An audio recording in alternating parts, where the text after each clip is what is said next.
Hi friends, ఊరటకి స్వాగతం. భారతీయ ఆత్మీయ మిత్రులందరికీ నమస్కారం. ఈరోజు పతంగుల గురించి చెప్పుకుందాం.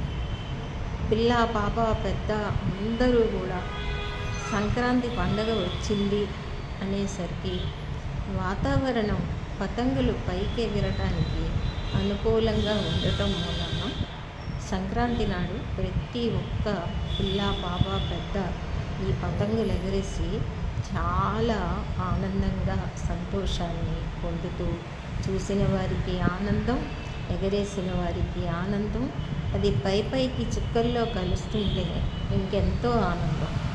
ఈ ఆనందం, వినోదం, ఈ సరదా ఇవన్నీ పక్కన పెడితే సౌఖ్యంగా ఉండే ఒక మాట చెప్తాను.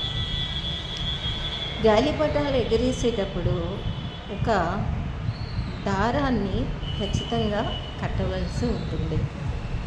దీన్ని ఏం చేస్తారంటే షాపుల్లో ఖరీదు చేసేటప్పుడు నైలాన్తో చేయబడినటువంటి దారాన్ని కొంటూ ఉంటారు.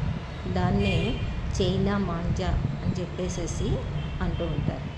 ఇప్పుడు ఏదైతే ఇది కొంటున్నారో ఇది పూర్తిగా దేనితో తయారు చేయబడి ఉంటుందంటే ఒక నైలాన్ పదార్థంతో పదునుగా ఉండేటువంటి అణువులతోటి అది ప్రిపేర్ చేయబడుతుంది. ఎప్పుడైతే అది గనక ఎవరికైనా తగిలింది అంటే, ముఖ్యంగా ఎవరికి తగులుతుందో దాని హైట్ని బట్టి చూసుకున్నట్టయితే ఎగరవేసేటప్పుడు 2 వీలర్స్కి, పక్షులకి, ఇతరత్ర హైట్లో ఉన్నటువంటి జంతువులకి చాలా ప్రాణాపాయం.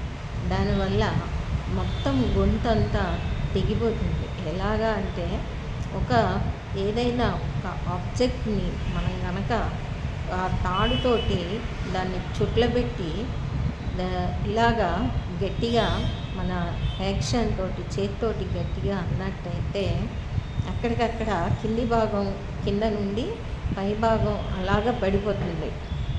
అంటే సాధారణంగా చెట్లను అట్లాగా షార్పు చేయటానికి ఉపయోగించేటువంటి పరికరం, ఒక పెద్ద పరికరం ఏ రకంగా ఉంటుందో, ఒక చెట్టు బాగా మొద్దులాగా ఉన్నటువంటి పెద్ద చెట్టుని దానికి పైన ట్రంక్ అంతా కట్ చేసేసేటప్పుడు ఇటువంటి టూల్స్ను వాడితే కిందన ఉన్నది మొద్దులాగా నిలబడిపోయి పైన ఉన్నటువంటి వృక్షం అంతా ఏ రకంగా కిందకి పడిపోతుందో, ఇప్పుడు కరెంటు వైర్లు అవి వాటిని మళ్ళీ దాన్ని కనెక్షన్ ఇచ్చేటప్పుడు కానీ, లేకపోతే ఈ చెట్లు అడ్డంగా ఉన్నాయని తీసేస్తూ ఉంటారు. ఒక పెద్ద ట్రాక్టర్ లాంటి దీని మీద వచ్చి, ఒక వెహికల్ మీద వచ్చి ఈ రకమైనటువంటి టూల్ ఉపయోగించి ఆ చెట్లను అలాగా మిషన్ సహాయంతో పడవేసి నరికివేస్తూ ఉంటారు.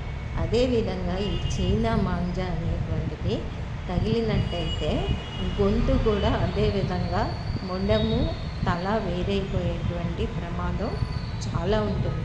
అలా చూసిన సందర్భాలు, ట్రీట్మెంట్ చేసుకున్న వ్యక్తుల్ని కూడా వాళ్ళ సఫరింగు చూసిన దాని మీద అదృష్టం కొద్దీ ఉన్నటువంటి ఆ దైవ కృప వల్ల బతికి బయటపడ్డవారే తప్ప చాలా వరకు దానివల్ల ప్రమాదంలో ఎంతోమంది ప్రాణాలు కోల్పోతూ, పక్షులు, పిట్టలు కూడా ప్రాణాలు కోల్పోయి అవి అనేక దురవస్థల పాలవుతుంది. అయితే ఇంకో విషయం ఏంటంటే, లీగల్గా ఆలోచించినట్టయితే ఈ షాపుల్లో ఈ చైనా మాంజాలను అమ్మడం, అలాగే ఎవరైతే కొంటూ ఉంటారో ఆ కొనేవాళ్ళు రెండూ కూడా లీగల్గా నిషిద్ధం, చట్టబద్ధం కాదు, గుర్తుపెట్టుకోవాలి.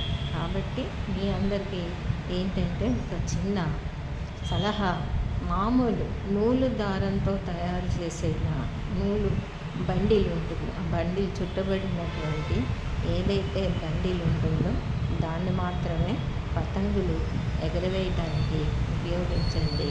పతంగుల పండుగను చాలా వేడుకగా నిర్వహించుకొని సంతోషంగా, సౌఖ్యంగా ఉండాలని చెప్పేసి ఆశిస్తూ సంక్రాంతి శుభాకాంక్షలతో మీ ఊరట మహాలక్ష్మి న్యాయవాది. Good day.